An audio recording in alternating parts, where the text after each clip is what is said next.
here, okay? What do you want from us? How much more do you want from me? And we're back. Hello, girls. We're back. And we're back. We're back.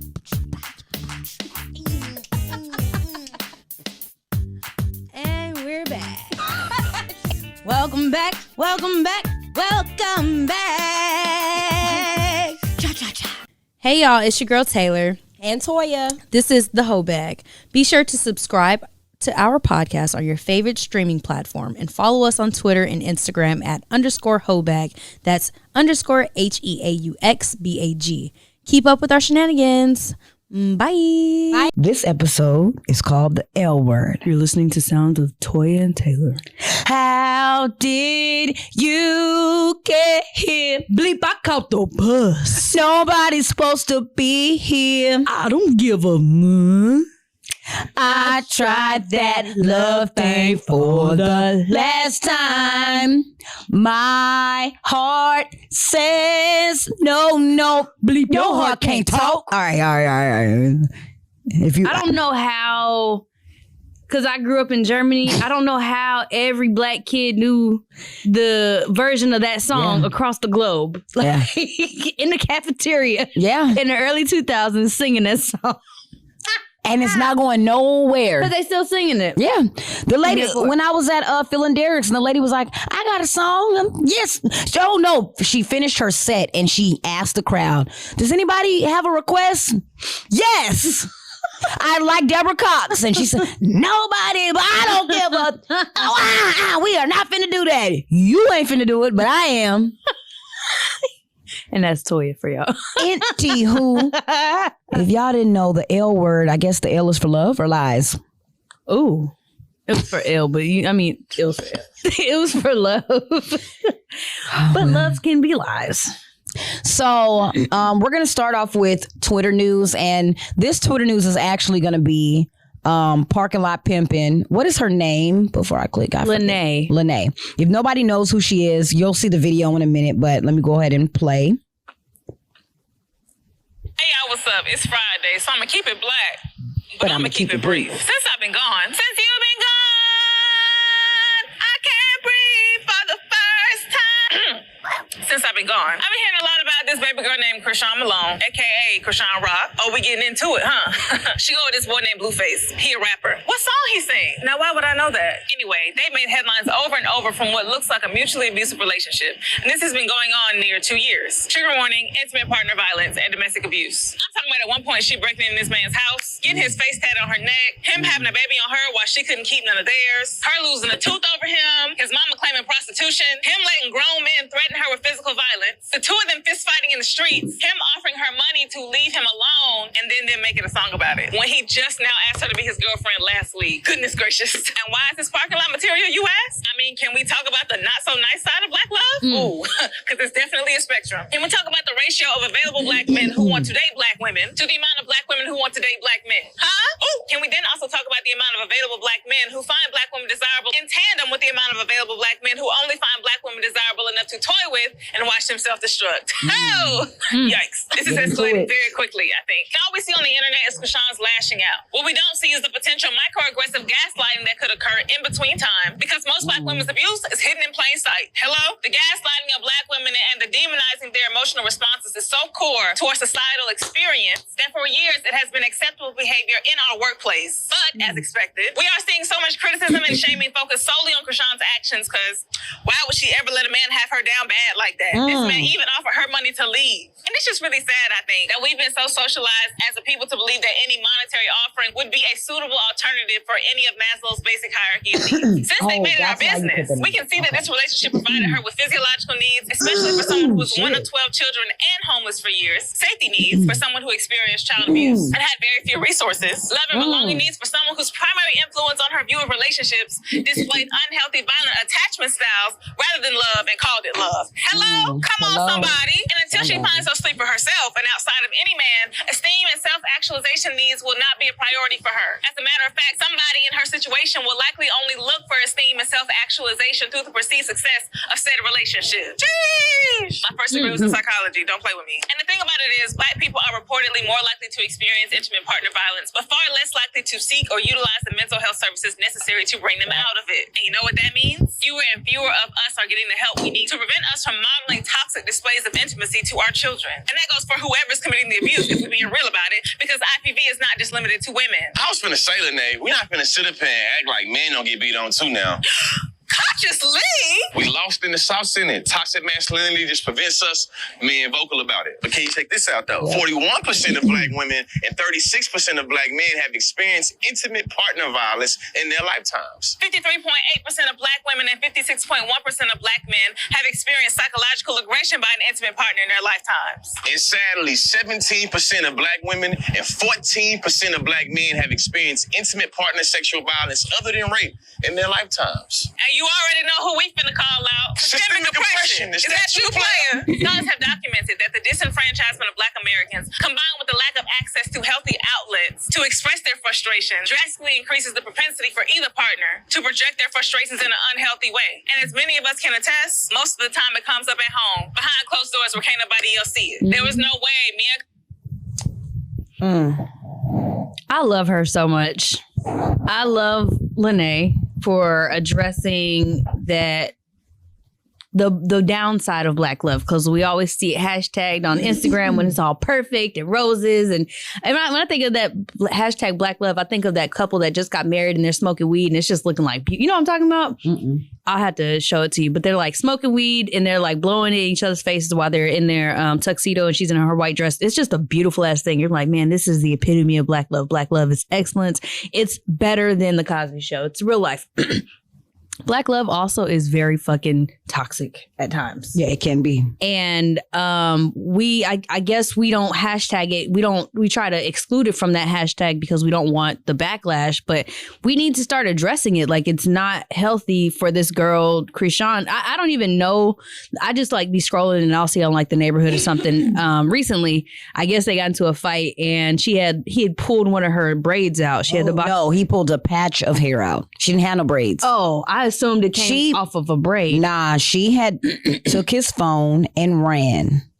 And he snatched her up by the back of her hair and yanked her hair out and got the phone back. And then was on the internet recording it. See if you wouldn't have ran off with my stuff. Like, it's cute. So I've kept up with them, and the reason why, she's from Maryland, and you know my family's from Maryland. So, but she used to be a track star. She was so beautiful. Not saying she's not still beautiful now, but like she was just that girl. Like if y'all go back and research who she was, I'm talking about she was a freaking athlete. Like she was busting ass. She was busting ass. Like, and then you can also research. She did I don't really remember the name of the show, but it's one of those shows where you have to like do the little course and run through. Yeah. So it was her and this Wonder Bread woman, and they had to go back and forth with each other. And I think she had like a 30-second start or something like that. When I tell you she beats this lady, like go back and watch, man, she the truth.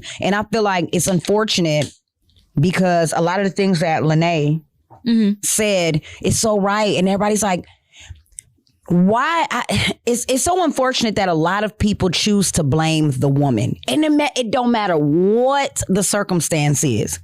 If she was raped, if she was beat on, if she was whatever, I always hear people say, well, what did she do? What did she have on? How did she trigger him to make him whoop her at? What?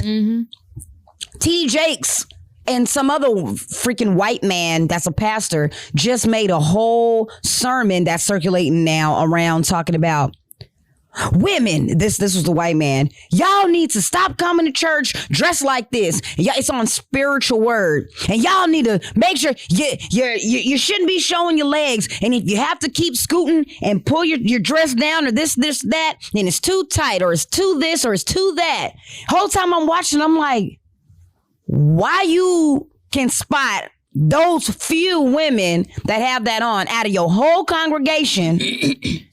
Check Check yourself, pastor. It's giving that y'all lack self-discipline. It's The accountability. That's a big word, Elmo. And it's crazy. You know, I was sorry to interrupt you. I was so this is about love. This whole episode, the L word, in relationships. So I went on TikTok because that's my new thing. She takes over Instagram. I'll take over TikTok. So I got to study TikTok. I'm hashtagging relationship goals, relationship advice. It's all men giving women advice on how to capture and keep a man. Basically, shut the fuck up, look cute, and don't come out too promiscuous.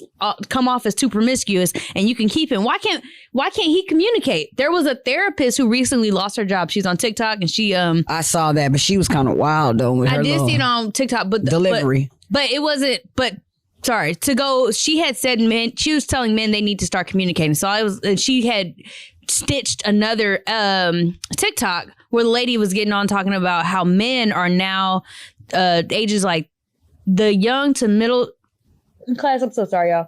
She just had ate something, and I think her boo is trying to take her out. I think he is. That's about the downside of black love. It's whatever you put in there was spicy, and they had her coughing. But young people to middle-aged men are now complaining that they are lonelier than ever. And they are, I think 62% of men make up all the people that are on dating websites. So they're the ones that are out there looking for love, but they can't find it. When women outnumber men, which is the crazy part. So y'all the ones that can't keep women. And the main reason women are saying that they're not staying with men is because they don't communicate and they're not holding themselves accountable. And all they're doing is pointing the finger. So for Lene, sorry to circle all this back, for Lene to bring that up, y'all always blame it on women and say, oh, she was just angry. She just is always lashing out. What are you doing? Hold on now, because you're saying that with the dating websites, women do outnumber men. However, I'm on some of these dating websites now, and I've seen a lot of married men. Absolutely. I've seen a lot. Hell, we had an episode where I addressed one of the men that's in a whole relationship. This you? Yeah, that's you. Booed up with your girlfriend on Instagram, and you told me you had no Instagram because that was your twin. I ain't forgot about you, nigga. I'm expose you. Don't forget. I still got the screenshots. However, so I don't know if all and me personally, I'm okay with statistics, but I'm not all the way 100 with statistics because they're not always correct. So when it comes to the dating sites, I'm like, there's a lot of married men on there. And it's a lot of men that. Why don't y'all love y'all wives? Why don't you? And it's not that you don't love them, because I get it. But I also feel like there's a lot of men that propose to women that were like, damn, here. No, for real. Me and Seth just talked about that on Twitter the other day. And I said, man, I hope I don't never have a nigga that's like, damn, here, don't hear me a wedding ring. I was perfectly fine being single. I will shove that wedding ring down your damn throat. Listen, but you know, some women, when they finally get it, they're like, yes, I got it. Just so they can mark off that checkbox. They can prove to their mother. The women? Yeah. Absolutely. They prove to their mom and their family that they got a man. Say to their friends, like, oh, I'm married and I got this going on. The whole time be miserable as F at home. But that leads me into my next thing. I mentioned this a long time ago because our friend had posted it on her Instagram. It was this quote, love is a type of generational wealth we don't pursue enough. We keep trying to own more, make more, travel more, but we need to love more and be better than our parents and their parents. So do you think that people are truly in love and happy at home if they're out here? Oh. Can I just... No. Well, that's okay. I'm sorry. If they can what? If they're out here just, hey, can I get the ring? Like the idea is to make more money and be flashy and show that you have luxurious love. But like, is it real? Is it authentic? I think that as people, we have a need to want to be with somebody. Like we crave that. It's natural. Yeah. But at the same time, I also think that sometimes it's forced. You know what I'm saying? Like women get to a certain age where, yes, the clock is ticking. Society tells us that by this age you should do this, by this age you should do that, you should have kids, especially the risk of having a baby by a certain age is not the greatest. You know, by 35, they call you geriatric. Well, so there's that. So by 35, a lot of women are like, oh my God, like are starting to feel less than or whatever. And let's not make it seem like men don't feel that either. Me and my homeboy had a very transparent moment with each other where he was like, man, Toya, I'm getting kind of bored, dog. Like, I'm bored with going out. I want to be married. I'm seeing a lot of men say that I want this and I want that. However, I don't think that maybe people are getting into these situations for the same reason. I think women are getting into it for that, to say I got it. And men are trying to get into it to find that perfect person. I'm seeing more people say, more men, damn, how do I know when I found the one? Or how do I, like, we but they crave refuse it. to do the work to do it though. What's the work? Because go to therapy and understand. But beyond therapy, what I'm gonna say is you can go to therapy. You can get all the quotes and make it and listen all you want. But even if I'm sitting in therapy and I'm hearing everything and I'm not applying the work, it don't mean shit. Exactly. So, that's what you just said. What I said. They're not applying it. They're not doing the work. But what is the work is what I'm saying. Everybody has their own set of work. Like when you go to therapy, she's like, okay, Toya, you need to work on being on time. And then you like, all right. And then you still show up. Okay, so what I'm saying, okay, what you're saying is do the work for you, which you should always do. Well, no, that's just an example. But meaning what I'm saying is do the work to get the other person. Well, that's what I'm saying. What's the work? But the work, they would tell you like, okay, you've noticed this pattern in all your relationships. You're not showing up to these dates on time. People think that you're just fucking playing with their time. And that's why they don't respect you.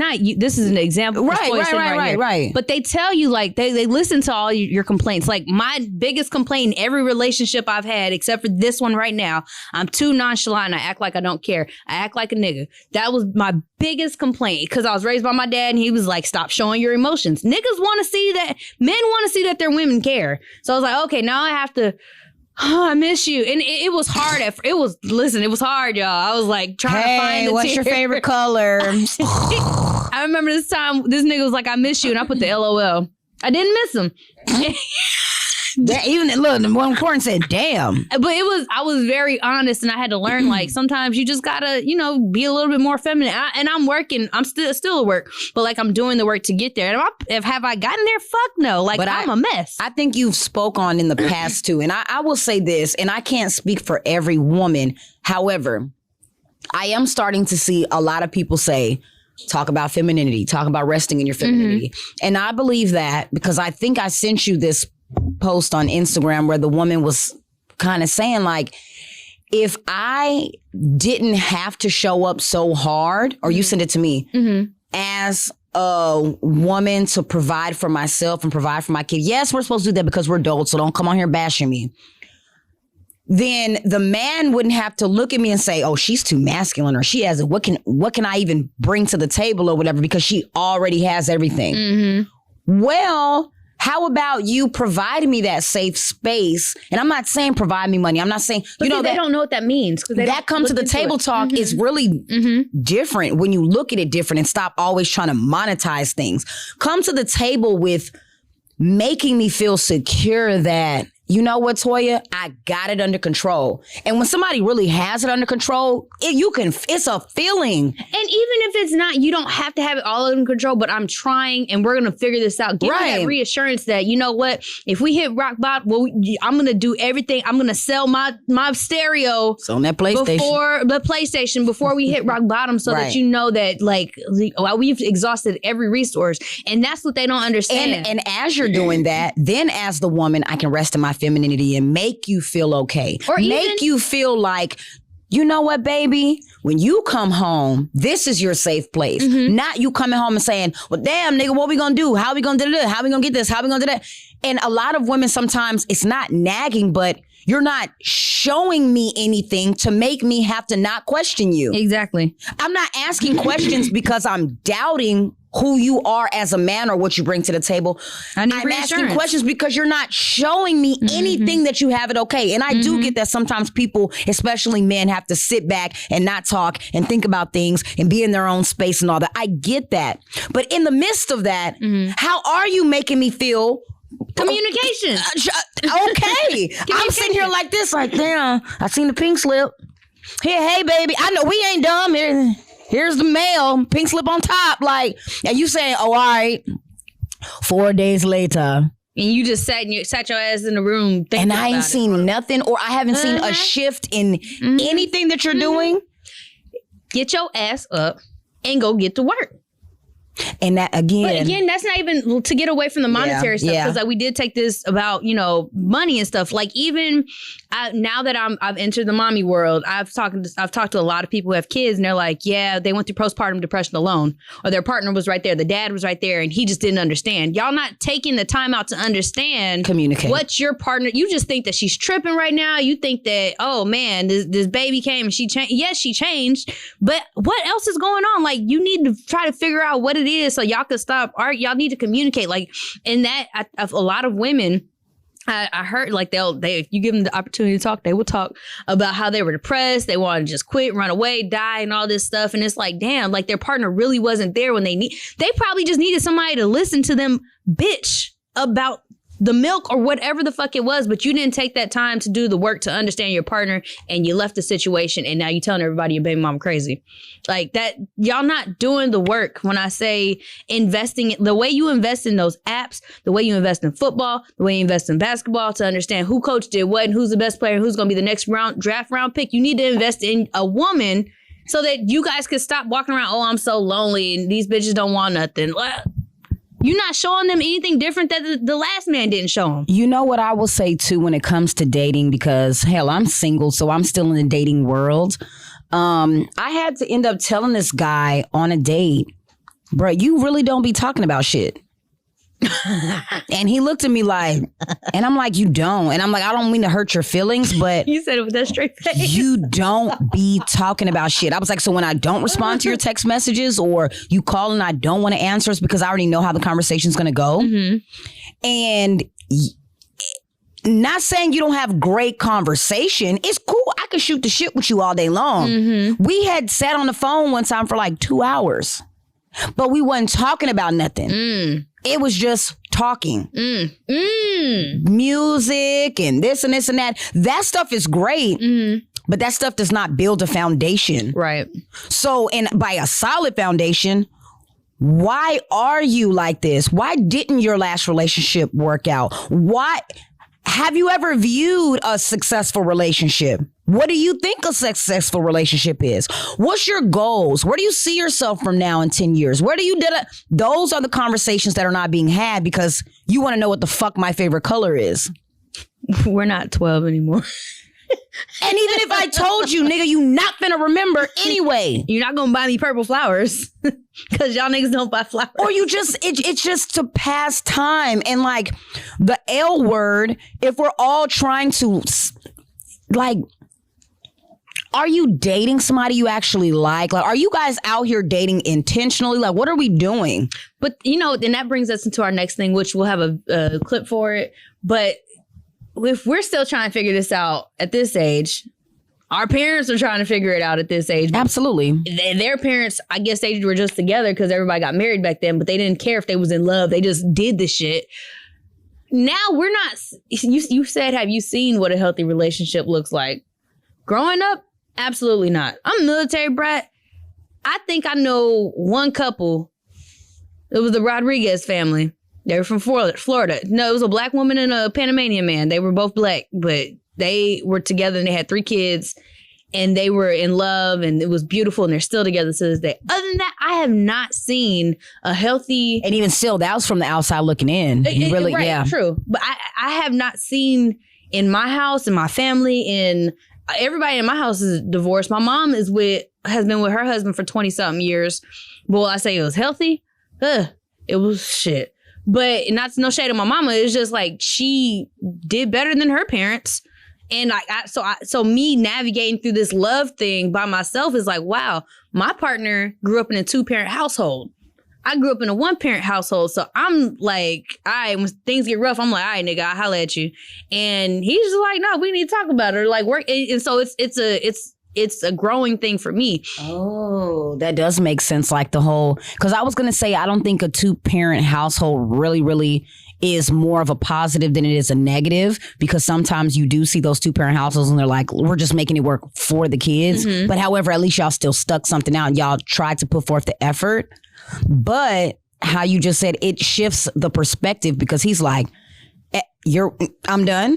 And he's like, nah, let's just sit here and think about it. Let's work on it because he's seen that. He's seen him and his mom probably have disputes and arguments or whatever. But at the end of the day, they didn't go nowhere. And that's, so yeah. There was this thing I read. It was like, you need to teach your kids how to have healthy disagreements, healthy arguments, not the fuck you bitch. Not the Christian blue face. I don't agree with you. All right, I'm gonna go take this time out to myself. I'm not gonna call you out your name. I'm not gonna throw no shit at you. I'm not gonna change the locks on you. And it's a learning thing for a lot of us. I can't speak on behalf of the entire Black community, but I can speak on the entire my clan, my family, and the military people. It's very it's something that I'm not familiar with, and it sounds foreign to just sit down and be cordial with one another, even when you're disagreeing. I can say in our relationship, we have a healthy method of disagreements, but like I'm just learning that, whereas usually I would cut it off. So yeah, it's like we got to start showing. Have you seen it? I know, me personally, do I want to do better? Yes, I'm doing the work so that my child sees a healthier way of managing disagreements and relationships. You don't have to end everything. You could just say, you know what, I don't agree, and figure out a way to come to a conclusion. And I would say not fuck with the person, but that's not the healthy. That's not healthy, y'all. You know what I just said the other day that I noticed within myself? I have detachment, and I'm going to call them detachment issues because I can literally stop fucking with somebody and not give a damn. And a lot of people say that, and I'm not saying it to sound toxic. I'm saying it because I think we're going to talk about abandonment a little later, but I always felt like if the one or two people in my life that I thought were supposed to stick around and be around forever abandoned me, it's nothing for me to abandon anybody else. My mom, you abandoned me at fucking 14. Facts. The person that birthed me, if I feel like that about my mom and she felt like that about me, I know I've had unhealthy relationships because of that. That's your first relationship. The one man that I have a kid with, I felt like we had not the healthiest of disagreements. Of disagreements. And he left me. Well, I left him, but you didn't try to make it work after that. And I did. I still had hope. It's nothing for me to stop talking to anybody else anymore because that's the one person that I still, at the end of the day, have to deal with 18 years plus. And you would rather invest more into a relationship with somebody else versus the women that you had kids with. It's nothing for me to not want to talk to anybody else again. And I know that's unhealthy. And that's not because I'm stuck on him or any of that. It's just still something that's in my mind. Like, so can I take that? You asked earlier, how can the man do the work? You're doing the work now, knowing what your mom did, knowing what your kid's dad did. You're doing the work so that JoJo doesn't have to go through that. Right. That's what I'm talking about. When men they're talking about, oh, how do I do the work? Identify what it is that you don't want to see anymore and actively get to working so that you can prevent that. Shadow work, y'all. Sometimes you really have to step outside of yourself. It's hard fucking work. And see it. It's uncomfortable. I'm already about to tear up. I'm just like. It's like, it's something that we have to go through, and you have to learn to be vulnerable. Because when you've been, my mom and my dad didn't get along. So my mom ended up, and I thought she left me for the longest time. She didn't. She left my dad. I thought my daddy left me for a long time until I realized my mom's fucking crazy. Exactly. And I was like, good job, nigga. You should have left her crazy ass. Now I get it. But it took a long time for me to understand that. Right. And so for me, it's always been like, I'm not getting to a point where you gonna leave me. And I noticed in this, I can say it in this one because we're still together. I got drunk in the beginning of our relationship and I started crying. I was like, don't leave me. Everybody leaves me. And I can't imagine saying that, but I've always thought it. And so like, he'll joke about it now, but I'm like, damn, I have issues. I have abandonment issues. I do too. And so to be able to fall in love with someone, you have to do the work to be vulnerable. And it looks crazy because if I could draw this out like a child, it's a bunch of scribbles and strings and shit. And now I'm trying to, this yellow one goes over here, the red one goes over here. And then he's looking at it like, what the fuck kind of mess did I walk into? And again, let me go ahead and play this video. We kind of went a little far, but the lady was talking about how she had to she had to start loving for her kids so that they could do better. Sorry, I had to go back. All right. Let me push play. we always talk about money, hustling, grinding, leaving material things. But what about the love legacy? Are we leaving the kids a love blueprint? So we have so many people that are afraid of love, but I'm doing this for my kids. Well, why don't you fall in love for your kids? So that they can see what a healthy relationship looks like. So that's the area. The reason why I am so adamant about this is because that's where I failed. With the kids, after I went through my divorce and everything, I shut everything down. So they didn't get to see a man loving on their mother properly. And so they didn't get to see their mom loving on a man properly because I went into that, nope, it's just me and my three, you know? And then I start watching as they start to grow and how they chose mates and how they start to move in the area of relationships. And it wasn't wise. And it was because they didn't see it. So we can tell them anything, but are we showing them? Are we having enough courage to say, if I have enough courage to say, I do everything for my kids and I put my kids first, what about the love part? You know what? When I watched that video, my first thought was, because as a parent, my baby, I have a girl. So let's start there. I'm a woman with a daughter. And no shade to her daddy or anything like that. But if I myself have met maybe 11 women that he's dated over the years or seen or heard of or whatever, I can only imagine what my daughter thinks. And imagine, because I don't know what she thinks, but I wanted to set the standard for her when it comes to dating. So being that me and her daddy are not together, I didn't want her to think, damn, I done seen my mama with 7, 8, 9, or I done met, hey, are you my uncle? Like, you know how you see on the movies and stuff? Are you my daddy? Like, I never wanted my baby to be like that. So where she's saying, yeah, it's just me and my 3, or it's just me and my baby, and I'm gonna do everything I have to do for, I'm gonna, as a woman, like I said, again, overextend or over whatever myself for my daughter to make sure at the end of the day, she knows, man, my mommy had it. You know what I'm saying? Oh, she knows I be crying too. My baby done seen me cry. But when it comes to meeting a man, if I don't know if it's for real, I still, and my baby's almost 11, don't know what's too soon to introduce her to a man. But then at the other side of that, what's too late? Because if you don't treat my baby right, nigga, you gone. Yeah. You're not my husband. Yeah. So if I get married, that's different. And if me and my husband have a disagreement with the kid or whatever, yes, now the hierarchy kind of changes. And I'm not going to say like my baby comes second, but yes, in a marriage, you and that man have to make things work because now we're a unit, we're a bond, we're whatever for the kids. So even I'm not married right now, so I still be very weary of, and we're in such crazy times. The year is 2022.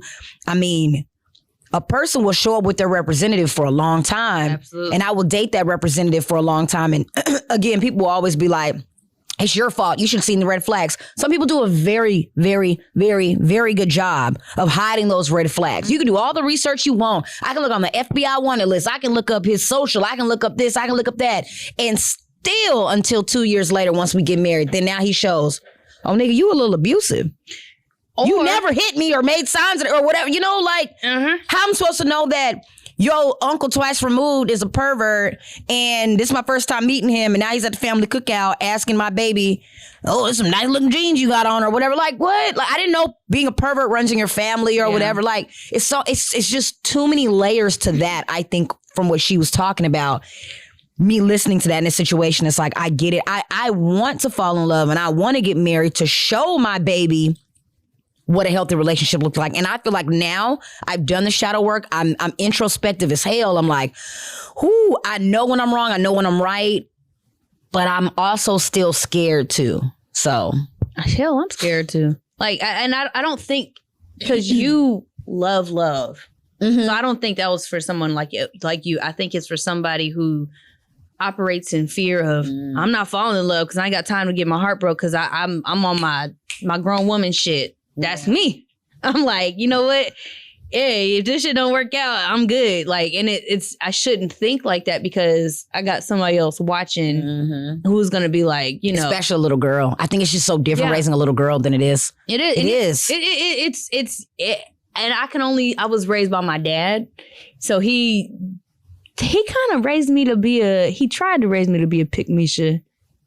Oddly. Because he was coming from his... Yeah. So he's like, oh, I got this little girl. I'm going to teach her how to, make sure she knows how to clean and dress and make sure a man wants to be kept. I remember everything. I was raised by my grandma, though. She had that same mentality. And she was a housewife. Yeah. See, and my dad tried to raise me to be like that, but at the same time, make sure you got your own so you don't need nobody. So I was like, I'd rather not need nobody than have to make sure I'm perfect. Because every time I got in trouble, it was like, ain't no man gonna want to deal with that. And I was like, shit, I don't want to deal with no man. Like, I love my dad, but like, he raised me in a way to where it's like being in a relationship seemed like fucking prison. Like, I don't want to deal with it. Ooh. And so he didn't show me how to love properly. Like, he showed me that love was work and it was a job that, hey, once you sign up for this year, and I'm like, shit, I don't want that job.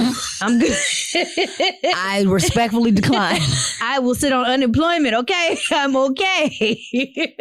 You know what? What's crazy is every person, and I'm going to say this is a very high ratio, 8 out of 10 people that I talk to that are married or have been married once say, I will never get married again. And this is coming from women and men. I see it. And not saying that they didn't change their mind years down the line, but it just makes me think like, well, damn, do I want that? Like, do I really, and I struggle with that so much at 33. My mind changes all the time. Like, do I really want to get married? Like, I mean, I have an aunt and her dude, they live together and it works for them. Like, not everybody is legally married on paper. Like, and it works for them. And I think that's okay. If we think about the institution of marriage, it's a religious thing. You're not very religious. It's a thing for tax purposes. Why? Yeah. Like, what's the benefits? What's really the benefits? Signing on, like, unless y'all are making a fuck ton of money and you get tax write-offs on it, I don't see the benefit of being legally bound to somebody other than when they die and you want to be written off as their spouse. Other than that, like... Even still, I'm like, nigga, just put me in your will, or, you know what I'm saying? You can do that. You can sign up as a domestic partner. Like in the state of Texas, if you live together 7 years or 7 months, automatically, married by common law. So I think it's more so to say that it's happened. And it goes back to the... Oh, I got this fancy ring. I got a man before the age of 30 and we had this wedding. Are they happy? I don't know. But it's a thing to check off on the list. I don't see the problem with being in a long-term committed relationship. Like, and people are like, oh, Oprah going to hell. Oprah seems pretty fucking happy. Like, from what we've seen. So, I mean, I don't know what Oprah's living like, but her and Stedman, they still going through whatever motion they've been going through since I've been alive. So, I mean, I don't see the issue with that. Now, don't come at me. I was finna say, because, people will spin it and be like, these hoes ain't shit. It's not about that. I think everything should still always be perspective related. We sat here and poured our hearts out for 36 minutes and about, This is both, like, I'm in a committed relationship. I love my man. I love him so much. I'm just saying, like, let me speak on this. For me to be with him is because he showed me, and I told him I didn't want to be in a relationship when I met him. And he showed me, like, life is good with him. Like, I'm like, okay, with this person, I'm okay. Had he not come into my life, I would have still been okay. Like, it just is like, if he wants to get married, I'm like, okay, babe, let's do it. But I'm not like, we have to get married or this is going to end in 2.5 years. Because what does that piece of paper do if you're not really religious and you don't get the tax benefits of that? Before we kind of start running out of time, I wanted to play that other clip that you put in here. Please, I'll play it. Okay, so this one is about self-sabotaging. And I know this is me. And I heard it and I was like, it was me. That is me. What do you still self-sabotage with? Romantic relationships. When someone is trying to get close to me, I will immediately start to feel suffocated. Like I need to find something wrong with you so that you don't get too close. Even if I want you to get close, part of me doesn't want to be vulnerable because vulnerability means being exposed. It's a feeling of, if you really get to know me, you might abandon me. There is still those sort of traces from childhood that have that voice that say, if I really let you in and you actually get to know me, you might abandon me. So what I need to do, I need to find a way to get in there first and abandon you before you abandon me. Damn, I got issues. Me too. I heard and I was like, sounds about right to me. Shit, you go, girl. You ain't gonna one up me, nigga. But then I'm like, ooh, is this healthy? Like, I do self-sabotage. And Delisha, if y'all know, she's been on here before. Delisha is my friend that pulls me to bay when I'll say, oh yeah, girl, and I'll be so happy. And she'll be like, okay, now what's wrong with him? Well, he do kind of got like a little cockeyed. Like, I will find something wrong with you. And I'm like, why do I do that? And I'm not perfect. So, but I've came a long way though. Cause she know, I done came a long way. Long way from doing that. But I can still find traces of it in my DNA when I'm dating still. And I'm like, fuck. And but now I catch myself, and when I see it start to happen, I'll pull away from the dude. Not in an ugly way, but just to kind of like, okay, like I am starting to feel stuff. Like it does kind of scare me. Somebody texted me the other day and was like, why did you want to go on a date with me? I don't know. It was something. I was just like, nigga, I don't know. Like, that's what I wanted to say. Damn. Doing shit. Not even, because I just be doing shit. Damn. Cletus. But I really was just like, I didn't respond.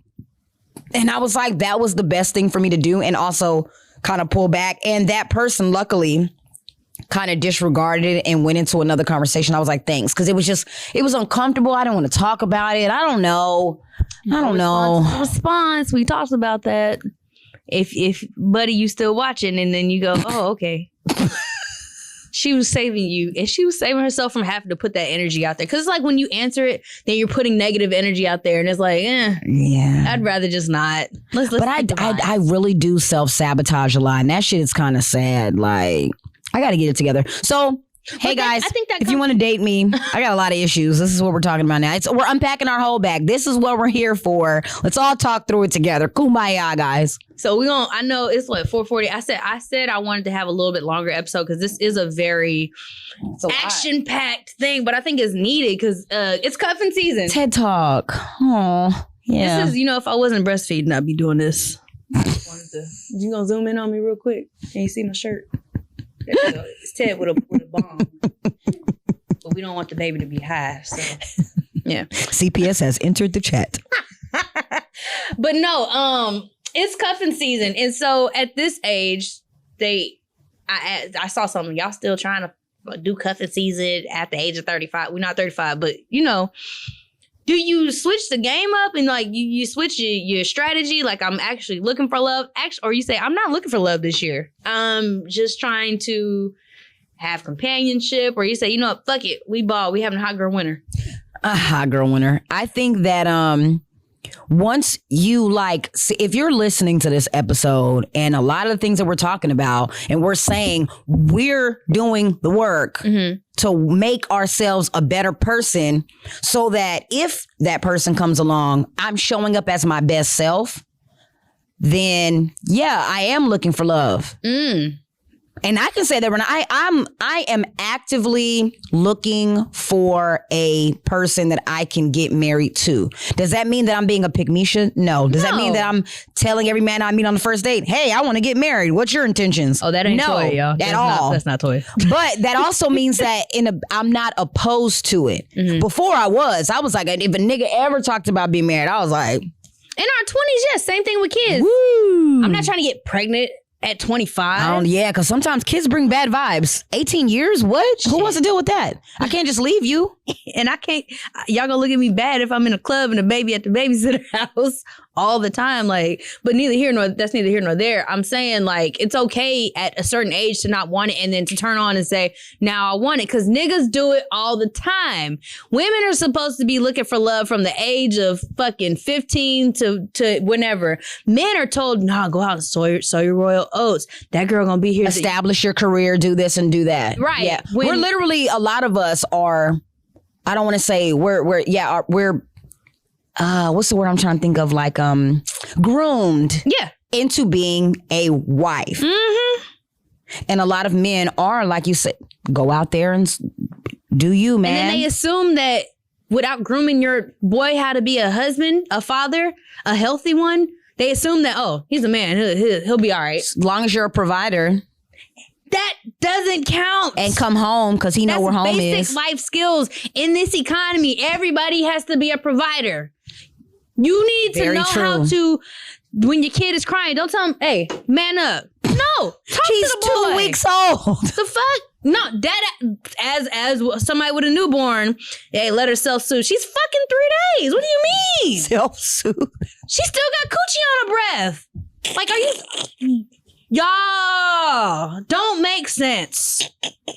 I'm sorry. As you can see, we're going through postpartum stuff right now. Postpartum parenting right now.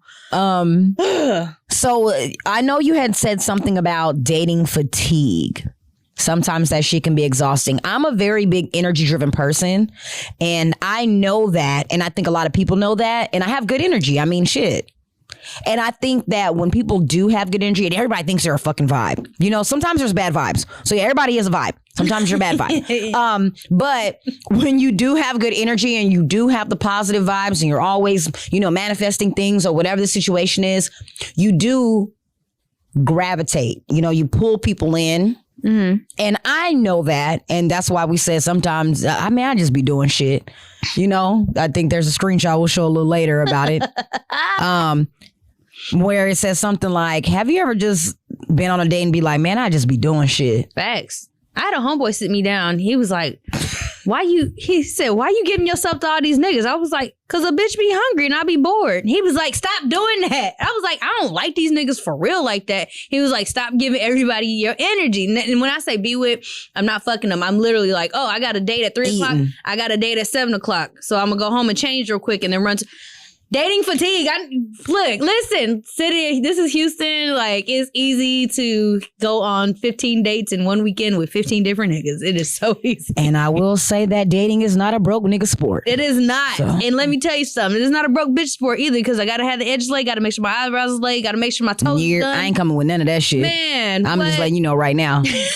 No, I'm not. I went on a date and got my toes done. I was like, this is nice. Can you do these too? However, it was a nice date. I will say that.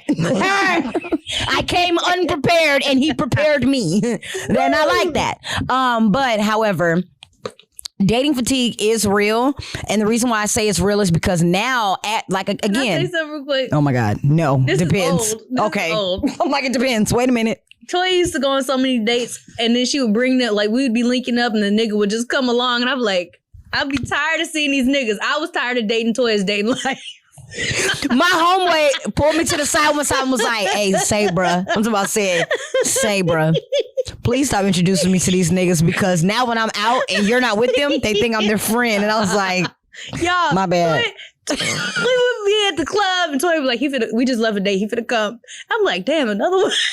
And other niggas, you know, it sucks because I'm such a nice person and I don't know how to say no. Toy will walk off and leave a nigga there, and I'm like, well, I guess we're done. I used to hate when Toy was on a dating spree. Cause I was on this sad dating spree as well. And I was just trying to see my friends. I was fatigued. I have grown. Growth. Okay, that was Remember the thing with the sparkles? Growth. We're gonna need sparkles again, John. Growth. But now I'm dating intentionally. So do I still like to go on dates? Yes. I gotta know I still got it. But you gotta keep shit sharp around this motherfucker. You know what I'm saying? And check. A lot. Sometimes what I will say about dating, sometimes you need a reminder of what you don't want. Oh. Sometimes when people talk about spinning the block, have you ever not seen somebody in so long, or dated somebody in so long, or talked to them in so long, and then you catch up and you're like, oh my God, I miss why haven't we talked in so long? And you go, this is why. And then they do the shit and you like, aha, there it is. I remember. It reminds you of like what you don't want. So sometimes I will go on a date and I'm like, you're not gonna open my door? Nah, this is not what or it reminds you too, like, you know what? That was a good person. And I fucked up. And I can say that I have had maybe a good 2 men in my life. And I'm like, damn, I fucked up. And I know I fucked up because I self-sabotage. So I know I can pinpoint. You know, people are like, damn, you unfollowed me. What was the reason? Oh, I know exactly when, where, why, and how you unfollowed me. Yeah. I am a button pusher sometimes. And I do that because I feel suffocated and I need to shake shit up. It's boring around this motherfucker. I'm sorry. I used to be that way. I'm not that way anymore. I'm that way. I'd be like, babe, we need some space. Just go outside. I'm going to go across the country real quick and I'll be back. Like, yeah. But that's just me though. Cause like, I don't know. I didn't like my siblings growing. I love them, but I didn't like living with them. But it's individuality. I think a lot of times people get lost in their relationship. Absolutely. You forget who you are. You forget. And now you starting to use slang that nigga use like, girl, let me tell you stand up. Stand up. Being pregnant and staying inside, like I was doing it to, for health purposes, but I'm like, damn, like, I bet bitches really think that I became you. Like I just got caught up in you and it wasn't intentional. I was really doing it for health purposes and trying to save because kids COVID and there was a lot going on while you were pregnant. But now it's like, okay, I'm ready to get back outside. Like I feel like we've been shackled. We are one. And although we are still one, I need to separate real quick and we come back together later. But it's when I say separate, I mean I need to go outside. But like you don't get lost in that shit. It can happen so quickly. You doing stuff like, oh, we don't like this. I noticed my vocabulary changed. Instead of saying, thanks for getting me this, thanks for getting us this. Oh yeah, we like that. And I'm like, what does Taylor like? Taylor don't like that shit. Does she really like it? Like you get so caught up in the shit right now. Yeah. Love my man. I'm just saying, like, these are things I've noticed. I'm changing, which you should in a relationship. Yeah, if you're elevating, for sure. Absolutely. There was an old couple, and I gotta research and find it, but they were on a talk show, and I want to say maybe it was Ellen, and she asked, "What is how did you guys stay together for so long? Like, what? Give us the advice. Like, what's the secret?" The one that lied. I don't know. But basically, they said the secret to staying together is keep your individuality. Don't always do things together. Because if you do things together all the time, what do y'all have to talk about? I was there. You know what I'm saying? You go to work or you go play. Don't lose your friends. Don't get wrapped up in the relationship. Because then what do y'all have to talk about? Then that's when the arguments begin. That's when the nagging begins. Like, you go with your boys. You go with your girls. Come back.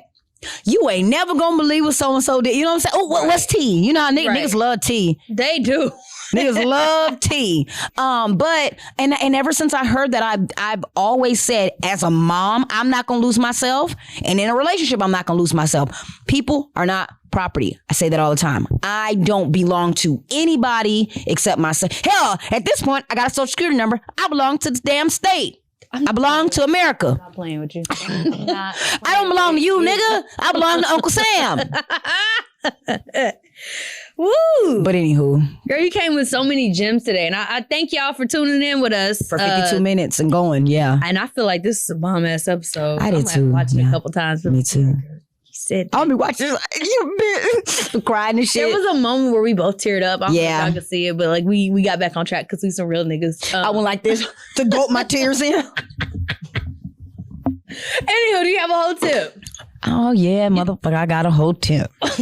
Hold on, cause nigga, somebody's ignorant black ass son jumped on Beyonce's internet and commented under. So we have a episode that's going to be talking about Waiting to Exhale with Poor Horseman.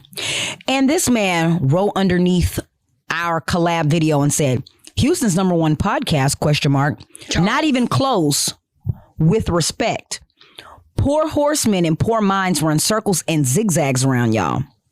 So I'm reading it and I'm thinking to myself, this is the problem. When people talk about gatekeeping, when people talk about supporting, when people talk about all of these different things, why is it that there is Everybody has 2 ears. Everybody has the same 24 hours in a day. You can listen to whatever the hell you want. Music, podcasts, you can read whatever books you want. There is enough out here for everybody. You know what I'm saying? Mm-hmm. Why is it that when we say we're Houston's #1 female or woman podcast, we're manifesting that shit? And isn't Poor Minds in Atlanta? Getting back to what else I was saying, Poor Horsemen. We love Poor Horsemen. We record in the same studio. Poor Minds are 2 women that I believe, correct me if I'm wrong, are from Houston. 2 black women at that. I subscribe to their channel. Mm-hmm. They may not know me, but I know them. Mm-hmm. I will never come out of my mouth and down talk another podcast, whether I like it or not, because what you eat don't make me shit. So what the fuck? Like, my whole tip is stay in your lane. If you don't like something, don't like it. Why did you take time out of your day to jump on a comment section to be negative with respect? I took time out of my feeding schedule. I screenshotted and sent it to Taylor, and Taylor said, haha, be right back. I said, oh shit. Me and Mr. Charles been conversing in them damn comments. But no, to piggyback. And I didn't say that because it hurt my feelings. I said it because it's just the truth. Like, damn, why we gotta gatekeep podcasting? Where y'all record at? I can't tell you. Why? But it bothered me because, and it's not even just about podcasting. You could subscribe to us or not. Anybody know who like rocks with us knows our content is good and we're brand new. We ain't out here. We don't, everything we got is organic. I'm just going to say that. And with us walking on set, no shoes on, no shoes and shit like that. We ain't got to do the extra shit. Ass ain't showing. Like, y'all genuinely are here for the content. But what I will say is that I hate, it's a pet peeve of mine. If I say I like blue apples and you come back and say, so you're saying oranges ain't good? I don't like oranges. That had nothing to fucking do with oranges. Let me have my opinion, okay? Like, it has nothing, there was nothing that said, hey, Charles, take a break from your day and come tell us about oranges and how we fucking wrong for liking blue apples that don't even fucking exist. That's my whole tip. Stay in your motherfucking lane. And on that note, bye.